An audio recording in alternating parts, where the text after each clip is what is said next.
Now that Wizards of the Coast has banned Jeremy Hamley, they banned Travis Wu, social justice warrior cliques are starting to look out at the local gaming stores. They want store owners to start banning a lot of the people that they disagree with, and we see this all the time.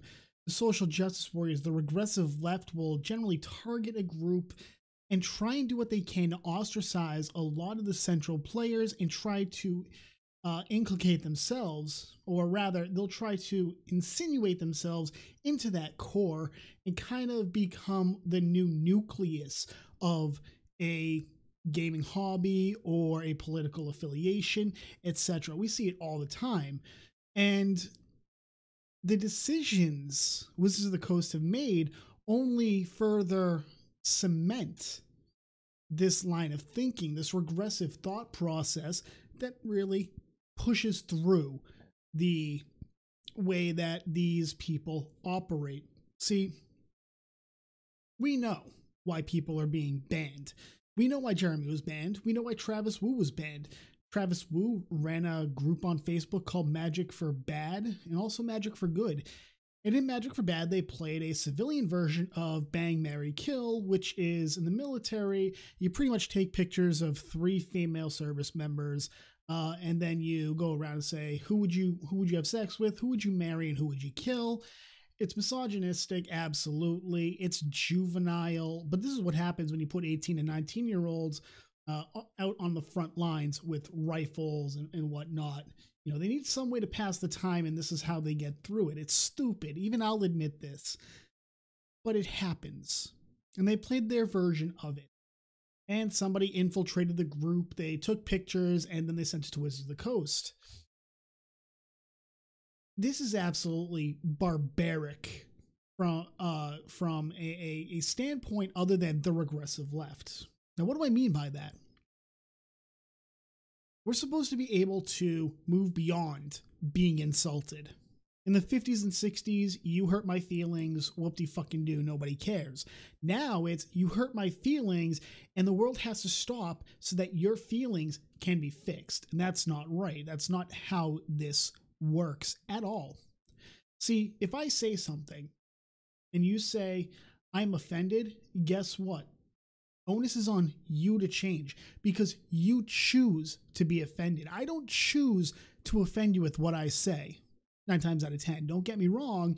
You can easily make the argument that me intentionally saying something to trigger you, if you want to use that word, or that is going to piss you off or upset you, is intentionally I'm making the choice to offend you, knowing the outcome. But if it's something completely inane, really, how can you say that that person's wrong? Since when is valid criticism harassment? It's not. It never has been. We've established that multiple times, not just in this case, but throughout history. Aristotle and Socrates to Voltaire to Benjamin Disraeli to even today, Christopher Hitchens and whatnot. Criticism is not harassment. It's not. So when we see all these social justice warriors gather up in this large, stinking ball of blue-haired harpies screaming at the top of their lungs about the patriarchy or what have you, or we have a bunch of people, you know, you get the idea.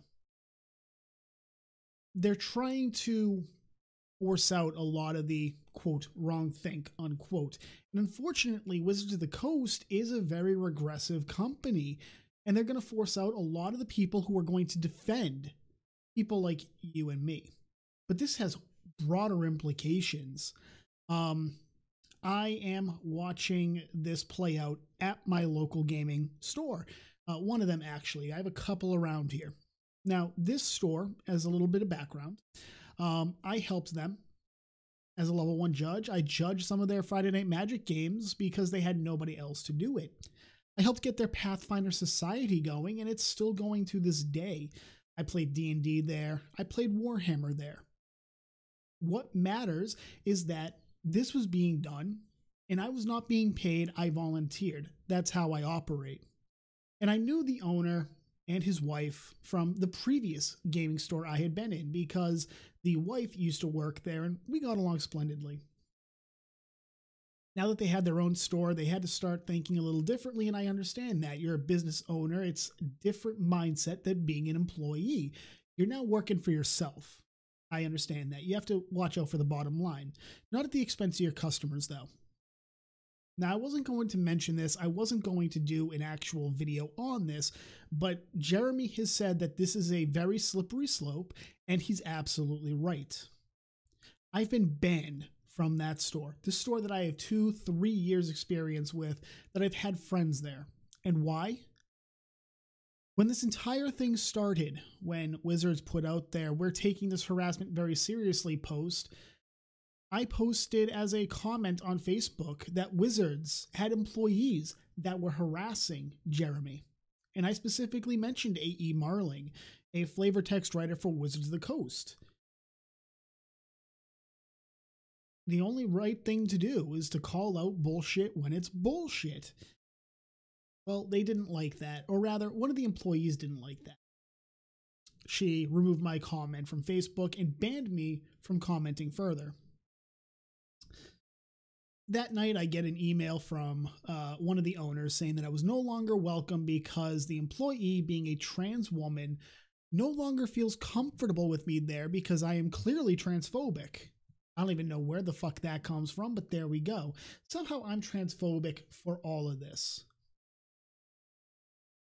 I need to make this clear. At no point did I mention anything about trans people, homosexuals, or anything like that. I made the point that Wizards of the Coast had employees leading the harassment campaign against Jeremy. Nothing else. I was going to let it be.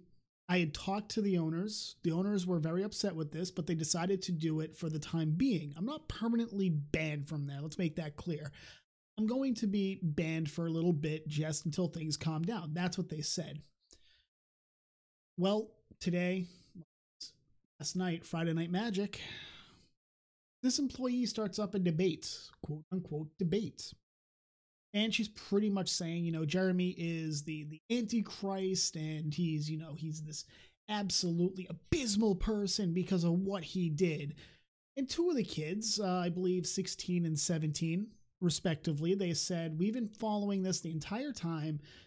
Nobody's actually shown any proof that there was a harassment campaign.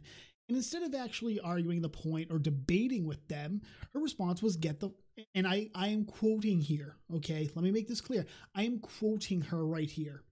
Get the fuck out of the store. In the middle of Friday Night Magic, she kicked them out of the store because she started a debate and she couldn't handle that people might not agree with her. This is the regressive mentality that I've been talking about, that other people have been talking about. The regressive left gave up debate in the public square, and they did this decades ago. Now, if you're dealing with someone, you have an argument, and 9 times out of 10, they'll call you a racist, a misogynist, a bigot, expecting that those words will shut down the entire debate. Sometimes it does. But when you're dealing with a headstrong, obstinate son of a bitch like me, I double down and say, okay, now prove your point. That's how I am. These kids left the store, upset, demanding their money back because they've been kicked out and they hadn't done anything wrong. I have already sent an email to the owners saying that I expect them to get a full refund for Friday Night Magic. They weren't allowed to play. I'm expecting that she disqualified them for creating a hostile environment or what have you. It doesn't matter. It was the wrong thing to do. They hadn't done anything except debate her when she had started it. This is the slippery slope. This is the mentality that a lot of local game store owners are being expected to push. And it's not stopping here. Their attention is now going to Games Workshop, Warhammer 40K, which we saw a couple of years ago. The Mary Sue, I believe it was. It might have been them or Jezebel. They did a piece on, you know, women not being as prominent in the 40K universe. There's no female armies, they said, despite the fact that the Eldar and Tau don't discriminate on gender. that a fire warrior is just as likely to be a female as a male. The Eldar actually have specific female units. And then you have the Inquisitors, the what's it called? The Praetorian Guard, not the Praetorian Guard, the army. I can't remember what they're called. God damn it. That's really sad of me. But you have armies that are female. And then, of course, Sisters of Battle, a Space Marine faction that is nothing but females. But they didn't care. They wanted to push a narrative. Never let the facts get in the way of the narrative.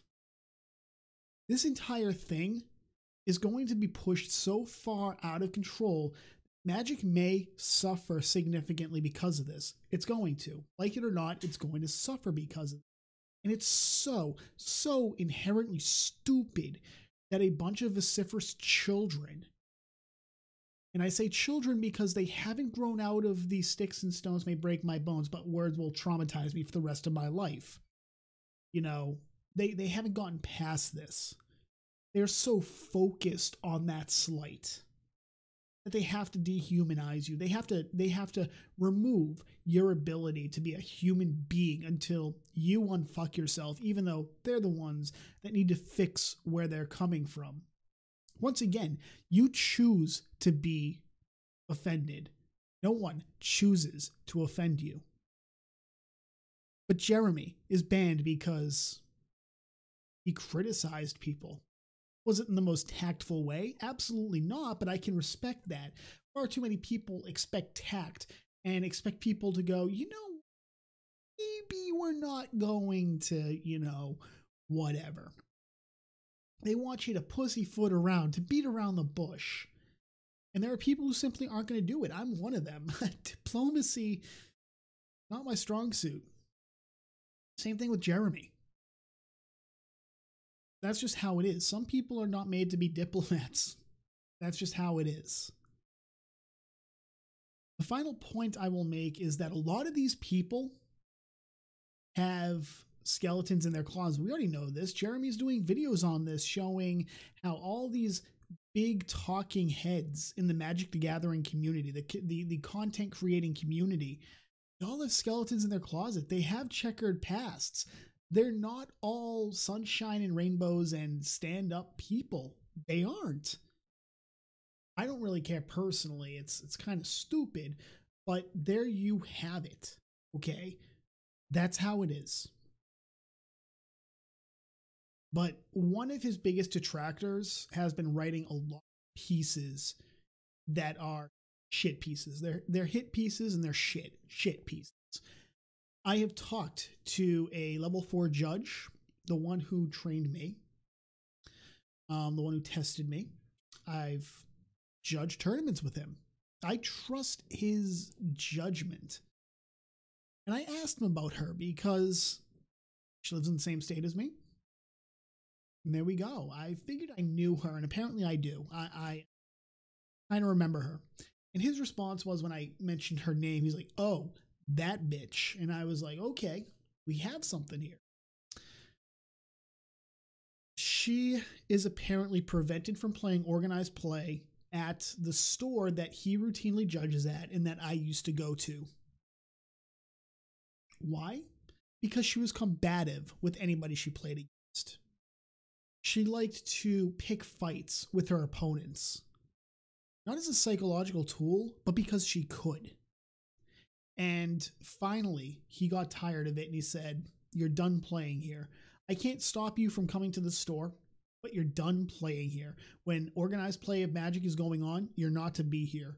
He had to get clearance from the store owner. He had to explain everything. And because everybody trusts his judgment, there we go. She's prevented from playing organized play, allegedly. Maybe things have changed. I don't know. What I do know is that this was a thing. This happened. This is going to be a slippery slope for the next few weeks and few months. Local gaming stores are going to be under a magnifying glass because the social justice warrior cliques are not going to stop here. They're not going to be happy with Jeremy being banned, with Travis being banned. They want to get rid of anybody who doesn't think like. A lot of the old guard is going to go the way of the dodo, just how it is. A lot of them have already gone the way of the dodo. They've outgrown this game. If you feel the need to boycott Wizards of the Coast over this, look into other games. Legend of the Five Rings, the trading card game, is actually really good. A lot of it is like playing Magic. It really is. You have the Pokemon TCG, originally made by Wizards of the Coast, made by somebody else now. Pick it up, give it a try, because who doesn't like playing with Pikachu, right? You have Yu-Gi-Oh! I know. I'm just saying you have it. I'm saying you have it. You have card games out there to play. You have board games to play. You have pen and paper to play. In fact, I am considering running an online Pathfinder game. Because I can, and I miss playing Pathfinder so much. I got so many books over there to play with. Let's do it. Support your local gaming stores in other way, because Wizards of the Coast is screwing them in the long run. At the end of this, the ones who are really hurt, not just you, but the local gaming stores, because they're already being shafted by Wizards. Most of them barely make ends meet. Help them in other ways. Don't let them be victims of this cult mentality. We have a obligation to help them because they've done a lot of work for us. Let's take care of them as well.